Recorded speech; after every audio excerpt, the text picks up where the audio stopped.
Hello, hello, hello. Okay, so good morning and welcome to the first ever Spain Sail Grand Prix here in beautiful Cádiz, Andalusia. We have a very beautiful day today.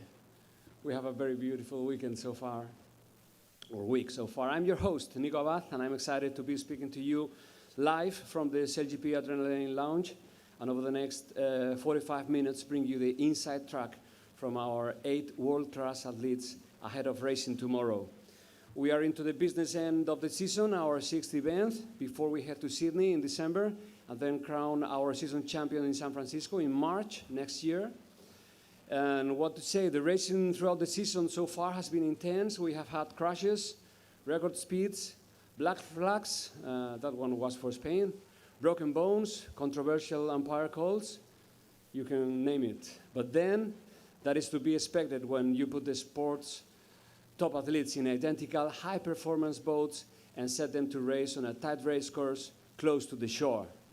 It's been a season of firsts, and this weekend is no exception, as we see for the first time ever our women's pathway program athletes racing on board as part of the league's Better Sport strategy to promote inclusion, inspire change, and provide opportunities across all levels of sports. But more on that shortly. With just 2 points between first and third and only 7 points between top and bottom, the pressure is on, but it is Japan who hold on to the lead. But it is not just the position on the championship leaderboard that are hard fought. SailGP also launched the Impact League as sporting first with a second podium for the season and a second leaderboard, which has a different championship at the top, New Zealand, at the moment.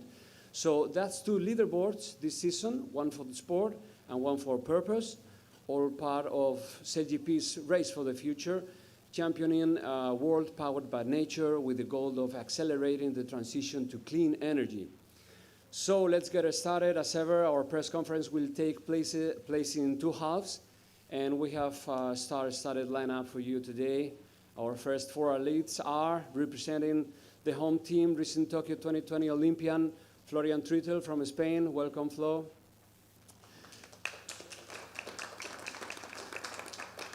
The most decorated Olympic sailor of all time, Sir Ben Ainslie, driver of the Great Britain SailGP team. Welcome, Sir Ben Ainslie.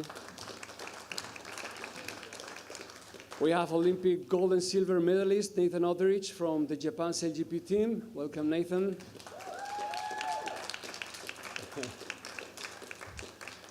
And America's Cup winner, Ron Kirby from the USA. Welcome, Ron. So we are starting with Florian Trittel. We are in home in Cádiz. Flo, how have you felt the city, and what are your feelings for this weekend? It's definitely being amazing. We've been received here in Cádiz by all the Andalusians and everybody with open arms. Conditions have been glamorous. We're here since Monday, training already. It's been a very productive week for the Spanish team, and we're good to go for the weekend. Looking forward to some action, and the forecast is looking decent. Okay. Actually, the Spanish team is, 4 points out of third overall. That might not sound a lot, but the teams ahead of you are very strong. What are you going to change for this weekend's races, or what have you been working on?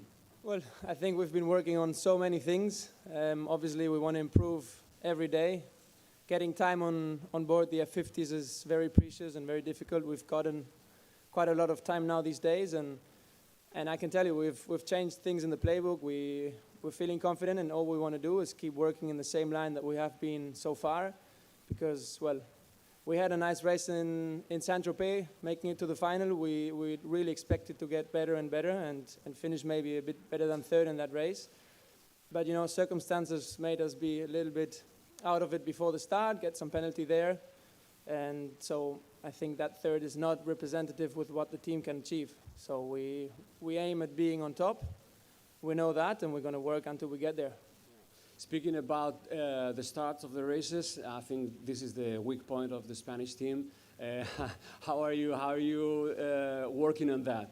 Yeah, we obviously analyze every start 25 times at least, and we have been having good starts and bad starts. We have gotten black flags. May they have been right or not right calls, but yeah, we're sure that we can do good, and we have a clear pathway now towards being consistent, which is, I think, key towards making it to the final races, and then whoever wins that race wins the whole event. So that's our plan.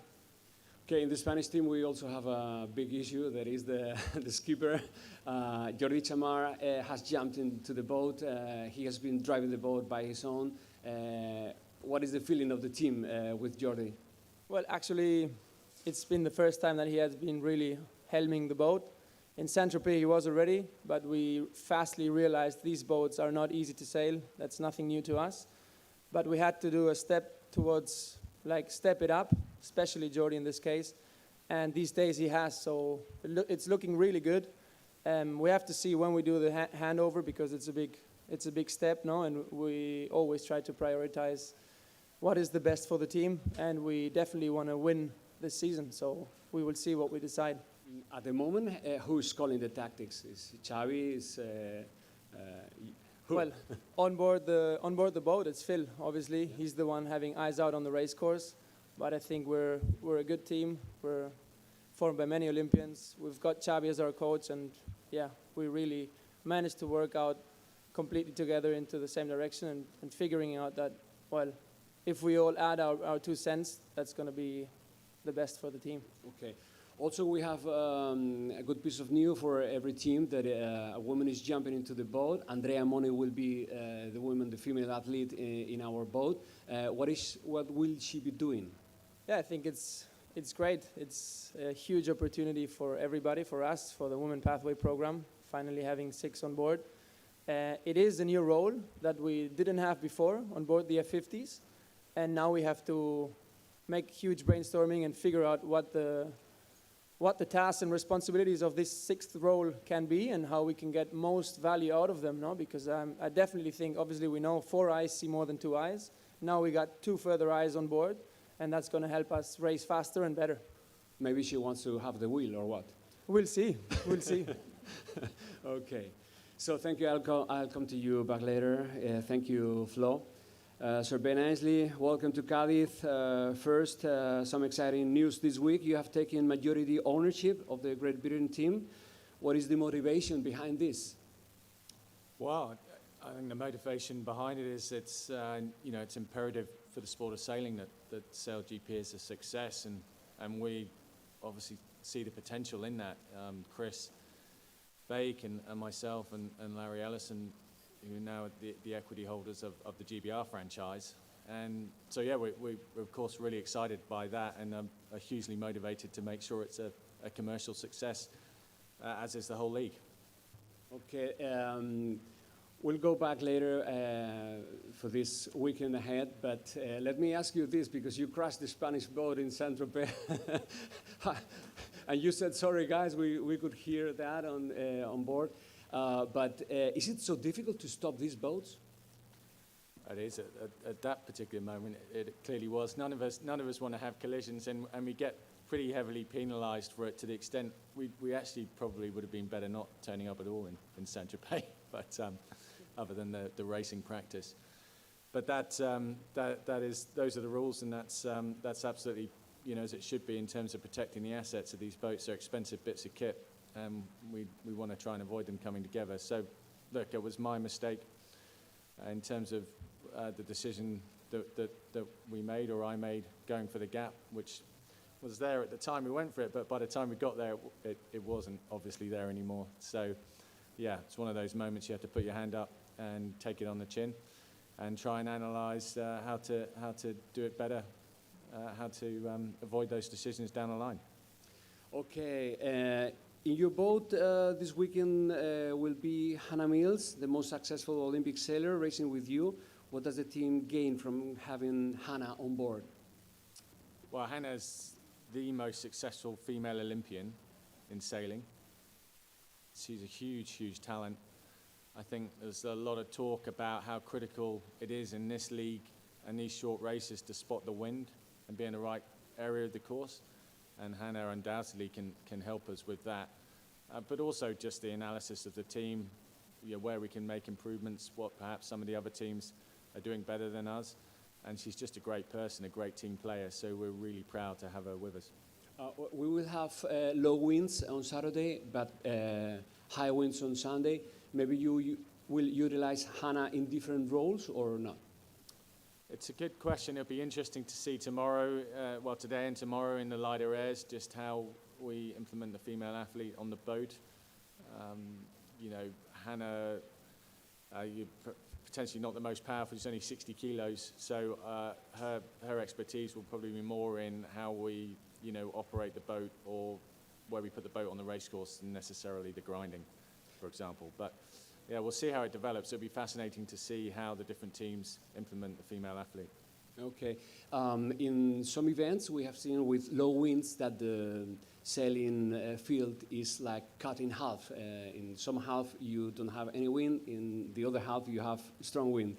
Here in Cadiz, maybe on Saturday, this is the thing to be aware of. Does it change a lot how do you manage this situation, I mean? Well, it's the nature of the racing and the race courses in the league. They are short courses close to the shoreline, so inevitably at times the winds are quite variable and changeable. And so the sailors really have to have their eyes out of the boat. Again, bringing a female athlete, a sick person onto the boat is going to help us with more eyes out of the boat. And then other times the breeze comes in strong and it's more even and it's more about, just getting the boat handling right, getting the boat speed going. And so different challenges, but the variability, I think, is what attracts us all to the sport and to the league. Okay, thank you, Ben. Have a Thanks. good weekend. We move forward with Nathan Otterich. That speaking about winds, you are coping with the thing that you are the one who reads best the wind. Welcome to Spain. What do you expect of this event here? Yeah, thanks. It's really good to be here in Spain. I think the last time I was in Cadiz was 2003 for an Olympic class event. Feels like a long time ago. I don't remember much of the place, but it's good to be in the town and racing out the front. And yesterday was really tricky conditions for a lot of the racing. And it looks like the forecast, at least today and tomorrow, could be quite tricky. Sunday looks quite windy. And, we've created, I guess, a bit of a habit in our team of performing well in these light, shifty races. So we're crossing our fingers for a bit of that this weekend. Okay, we have seen in the last racing of the Edge, which is all about you mostly, that conversation with Ben Ainsley in Aarhus, and that was good fun for the spectators. I don't know how did you leave that inside the boat, but is it all right between you? All the penalties in Aarhus, do you think they deserve that penalty or not? Oh, I think it's okay between the two of us. I think Ben probably had more of an issue with the umpire, and since then we've reviewed a lot of the rules. But I think often what happens on the water stays on the water, and we're all professionals here. Yeah, with exception, sorry to say that, but you have the microphones on and on air. Are you happy with this, Ben? I clearly wasn't happy with what happened on the water, but as Nathan said, it's more an umpire decision than anything else. And yeah, we raced really hard. We all want to beat each other, but there's a healthy respect, and we leave what happens on the race course, so it's no problem. Okay, thank you. Nathan, the last one for you is an easy question.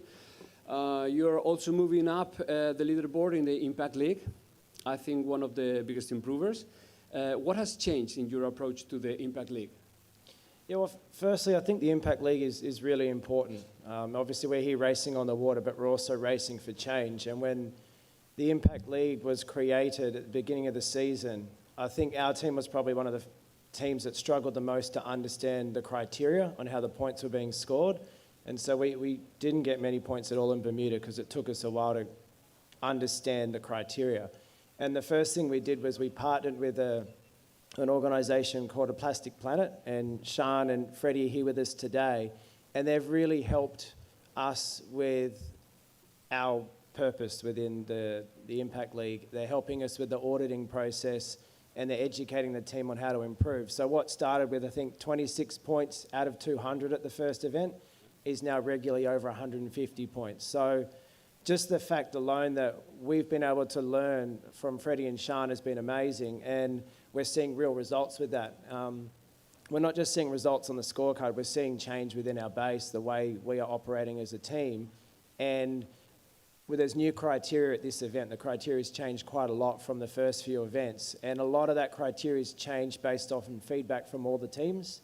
And so, you know, I think it's really important that we keep, you know, climbing up the ladder here. But, you know, we were fourth in the last event at 156 points, and you know, those Kiwis are doing a really good job at the front, and we're just trying to learn from the other teams so that, you know, we can hold our own in that league.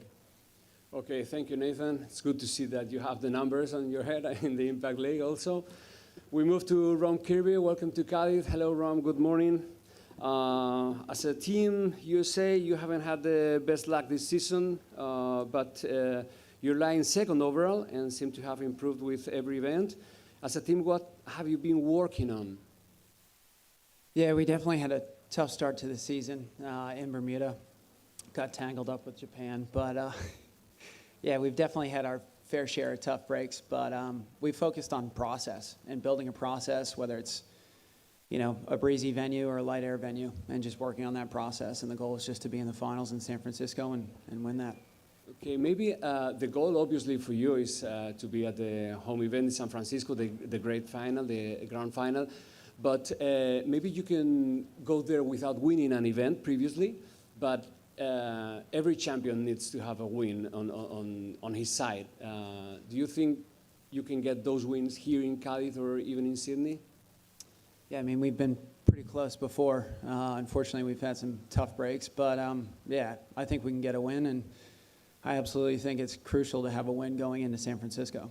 So yeah, but I'm just thinking right now that here it will be very tough with the Spanish team, and in Sydney it will be very tough with the Australians that are currently champions. Which event do you think is most likely for you to go ahead?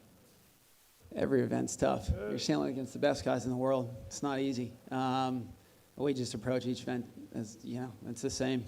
We're trying to go out and win. Doesn't matter what country we're in, what venue we're at, and we're trying to win every race. Okay, you have the youngest ever athlete racing with you this weekend, CJ Perez. It will make two CJs on board with Campbell James also. What role do you think CJ will be doing in your boat? Right now we have a few options, which is pretty nice. CJ can kind of fill into a few different roles, and she's just come off winning the U.S. National Championship in the WASP, so we're excited to have her. Okay. Someone is asking a question. Okay, here it is. Tactically, Andrew Campbell seemed to play a pretty key role in Saint-Tropez. Will that continue for this event, or will you step in and provide some of that input? Andrew's always provided tactical input racing, so we're going to keep it the same. Okay. So thank you, the four of you. I don't know if we have questions from our audience here. Maybe to Flo, you can ask in Spanish also. We have simultaneous translation. If not, we can check the YouTube channel also. There we have a question. Hi guys. No sitting on the fence. Who do you think, each of you, who do you think is the favourite for this weekend? Flo? I think we're racing at home, and we definitely want to be the favourites. Ben?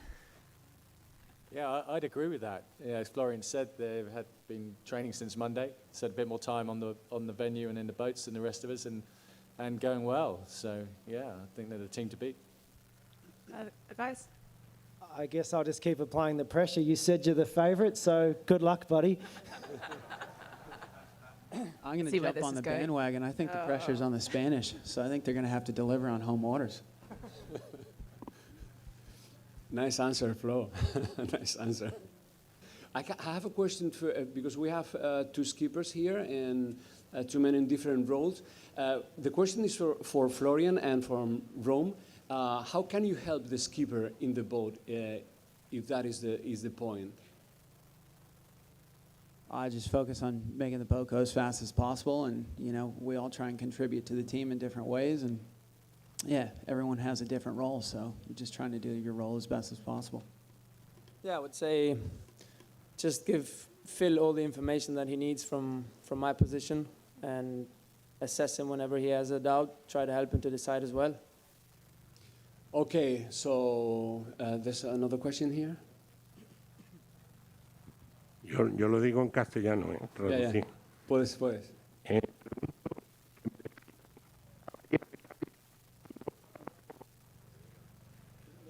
You have to repeat.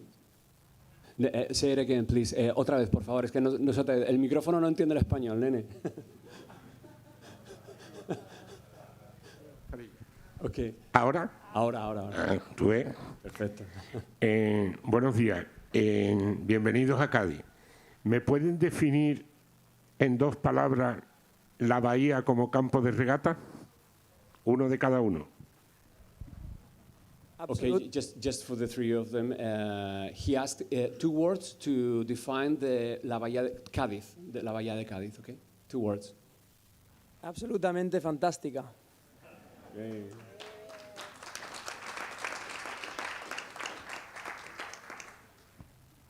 Ben, it's your turn. 2 words for the Cádiz Bay.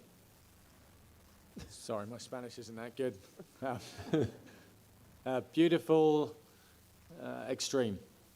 Okay, Nathan, your turn. So far it's been sunny and warm. Yeah, Rome. Tricky and fun. Okay, so thank you very much for. ¿No te han traducido? Bueno, ahora te lo traduzco. Because we have to move on. So thank you for the 4 of you. Have a nice weekend. Good luck for the competition. And we hope to see you next time. Thank you very much. It's a pleasure. Okay. So now for the people here, we have to put things again on order, and in 2 minutes we will start in the second part of the press conference. Thank you very much. Yeah, we can keep our seats.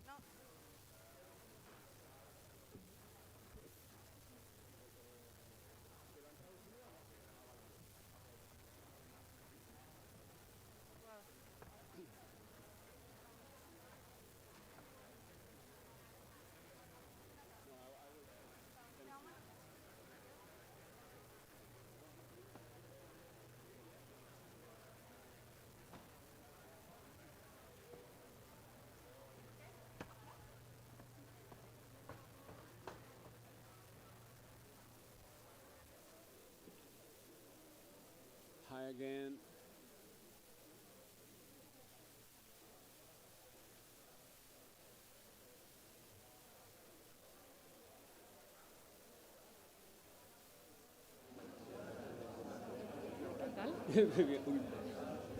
Es que tengo que...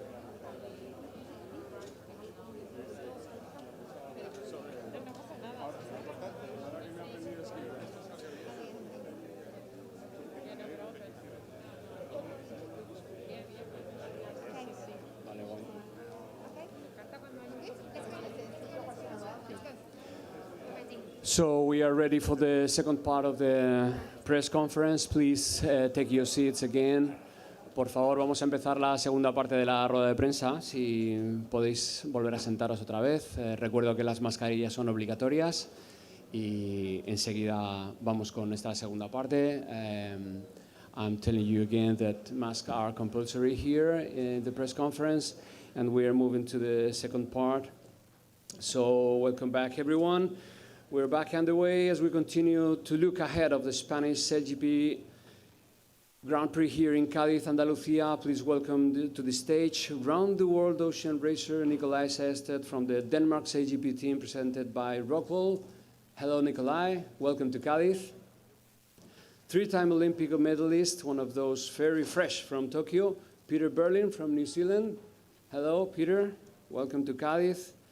Our newest driver to the league and fellow Olympian, Quentin Delapierre from France. Hello, Quentin.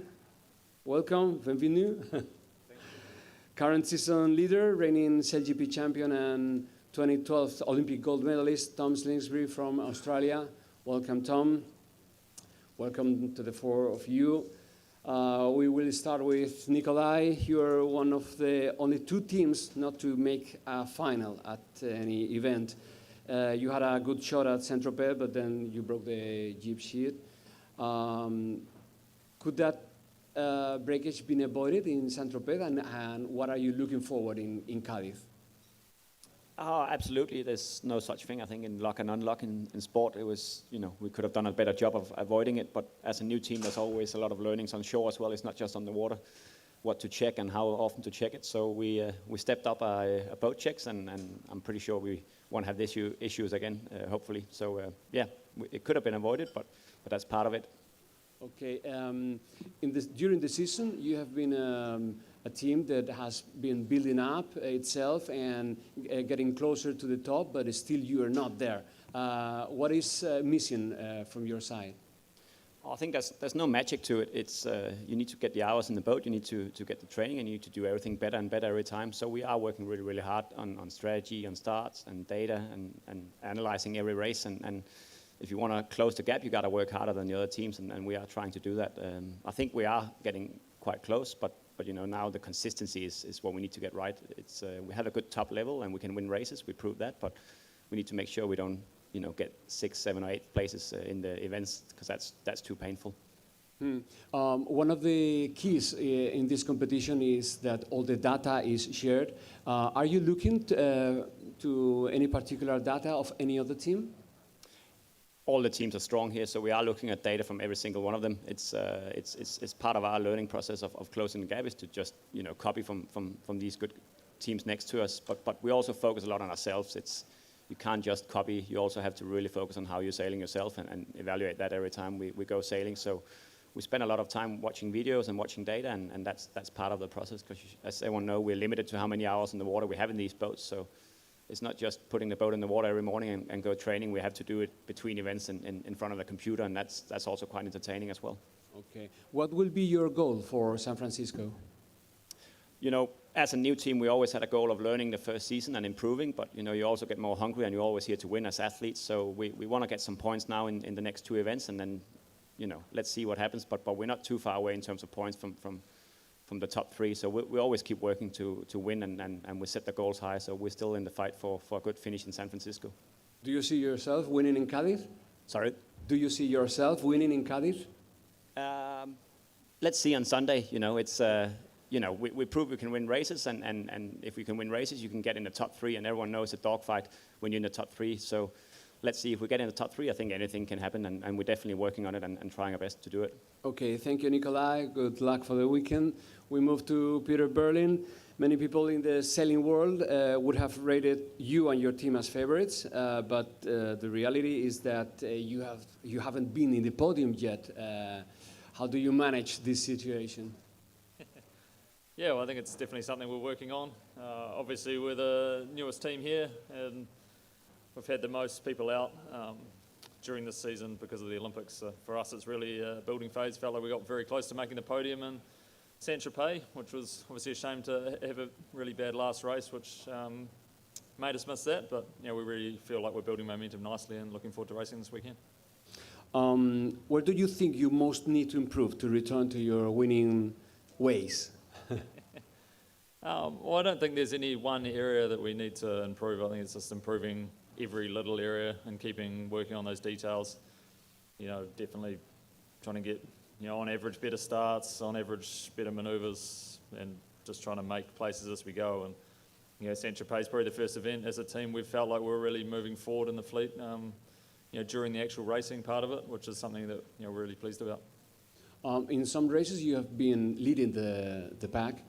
But suddenly you kind of disappear. Was it tactical errors? Was it technical errors? What do you think? Yeah, I think it's what I touched on the last question, but it's something that there are hundreds of little reasons why people go forwards or backwards in these races. They're obviously incredibly tight. Everyone here is at a very high level, so it's making sure you don't make any mistakes and all the little details are done well. Okay, you have a new logo on your boat for this event, for the rest of the season. Can you explain it? Why did you put that? And if you think that the good luck will be coming? Yeah, well, it's pretty cool for us to have an albatross on our wing this weekend. For us, it's something we're incredibly passionate about. It's the first project we got behind it at Live Ocean, a Race for the Future charity partner, and really trying to shine a light on these birds' plight. They're really on a free fall to extinction at the moment, and the albatross is really a symbol of agreement that we're trying to reach between the New Zealand and Spanish governments. Okay, before we move to Quentin, one question about Billy Besson. What do you think that he has been replaced in the middle of the season? Well, I think it's obviously an internal decision for Team France, but one thing I can say, it's a pretty amazing opportunity for Quentin here. So yeah, good luck. Okay, thank you, Peter. Good luck for this weekend in the competition. We move to Quentin de la Pierre. My first question will be, sorry for this question, but how do you pronounce correctly your name? How do you want us to pronounce it? Most of the time, English people say Quentin, but in France we say Quentin. Quentin. Yeah. Okay. French people always with tricky pronunciations. Quentin. Okay, welcome to Cadiz, Quentin. Thank you. How do you feel on the boat? The first time in an F50, replacing Billy Besson. What are your feelings? I mean, it was quite amazing. The feeling on board was just unbelievable. First time for me at this kind of speed. And yeah, my team was just on my back, learning me as much as they can. So I feel the confidence of the team behind me, and it helped me a lot for the first few days. It was learning in both ways, because the team has to learn from you and you have to learn from your team. What is the most important thing right now in this precise moment? Do you still have a lot to learn from the boat, or what? Yeah, for sure. I have a lot to learn of this boat, and we are just focused on boat handling for these first events and doing it, avoiding any contact situation or boundaries mistakes or something like this. I think it's our first objective for this weekend. How was your entrance into the team? I mean, I think that Billy Besson exit must have been a shock for the team. And when you stepped in, what did you say? We have heard that you said, like, there are 3 key things in this team. Can you explain it to us? Yeah, I just said that I'm not here to do the revolution into French team. I'm just here to learn as quick as possible and get involved into it. I think this first week, until this weekend, we just have to feel confident with the boat handling and my steering style, and feel what happened after Cadix. But yeah, I hope so for Sydney we will be able to just race at a good level and play with the others and have fun. What are your expectations? Because you are on the bottom of the table. What are your expectations for these next 2 events and maybe San Francisco? At this time, I just want to build a solid team with solid partnership with Bruno, and I think on the sailing part, we have to work with all the team and look after the data and see if we can improve and be confident on the race course. It doesn't matter about the result at this time. Just feel we have to improve our skills on board and feel confident. Okay, thank you, Quentin. Merci beaucoup. Have fun in Cadiz and have a nice weekend in competition. We move to Tom Slingsby. Hello, good morning. Welcome to Cadiz. Thank you. It's been a bit of an erratic year for you, some great events and some you probably want to forget. What goes wrong when you disappear from the race course? Yeah, consistency is not in our dictionary at the moment. We win an event and then we come last in the next one. It's a bit unlike us actually, but it's a big problem, and we're trying to address it. Look, we have had some technical issues, but even with those technical issues, we didn't adapt well to them. There are things we found in our debrief that even with parts of the boat not working correctly, we could have done better in both events that we've had last places. And it's a big problem for us, and we need to steady the ship. We need to get some consistency, because if we keep on this sort of trajectory, we'll probably miss the final 3 in San Francisco. We need 3 good events from here on out to make the final 3. Okay, yeah, my next question was going to be kind of this. You're ahead of the Sydney event. and you are the reigning champions. So you have to be in San Francisco in the great final. I think. What are your expectations, and what is your path to go to San Francisco? Yeah, our expectations are to make the final three. Yeah, I don't sort of shy away from those questions. We're here to win. We're not here to make up the numbers. It's sort of the Australian way. We're here to stand on top of the podium, not number 2 on the podium. And I tell my team that all the time, that, yeah, we've got one goal here. It's not to sort of, obviously we want to represent Australia well and make everyone proud of us, but we can do that the best way by standing on top of the podium. So, yeah, we've got to do well. We've got to do well here. This is a final event of the European leg, and then we head to Australia, where I feel like Australia and San Francisco, a bit stronger breezes, we'll be pretty comfortable in those venues. So this is going to be a tricky one for us, a little trickier breezes, and this venue we've found pretty tricky yesterday, very tough on the racetrack. So this one's important for us. Your female sailor is Nina Curtis. Do you have a clear idea of what is she doing in the boat tomorrow? We don't exactly have a super clear idea of Nina's role. I think it's evolving all the time. We want Nina to be an active part of the team. So yesterday on our first practice day, we had her involved in anything from helping me on the start line, talking about boats that I can't see behind me. And then on the racetrack, she was talking relatives against the other boats. What our mode is like? Are we faster, slower? Are we sailing a nice mode? What could we do better? And then we're actively looking to get her involved. And when we sail with four people, she'll be on the grinder and she'll be on the handles. And she had a first go yesterday, and yeah, she was pretty tired after a little bit, but she did an amazing job. And we've been a huge advocate for getting the female sailor on board and getting Nina on board in racing, and we're really excited for this opportunity for her and for our team. We think that she's going to be a great addition and only strengthen the Australian team. Okay, we have here a new driver in SailGP. I would ask the three of you to give a tip of advice to Kantan. Starting with you, Tom. Yeah, I just think it's a huge opportunity. I think enjoy it. I think you've just got to really enjoy all of this, like the press conferences, on the water, the helicopters, the whole buzz of it all. And just don't think of everything else. I think just concentrate on yourself, enjoy the moment, and I think you'll do just fine.